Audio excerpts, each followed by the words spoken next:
ప్రశాంతి రెడ్డి వేమిరెడ్డి అనే నేను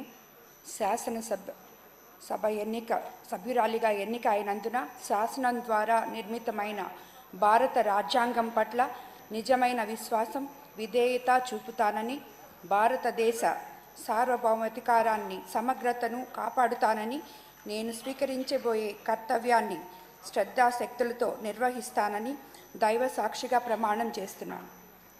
ఆంధ్రప్రదేశ్ శాసనసభ సభ్యురాలినైన ప్రశాంతి వేమిరెడ్డి అనే నేను సభ నియమాలకు కట్టుబడి ఉంటానని, వాటిని అనుసరిస్తానని, సభా మర్యాదలను పాటిస్తానని, సాంప్రదాయాలను గౌరవిస్తానని దైవ సాక్షిగా ప్రమాణం చేస్తున్నాను.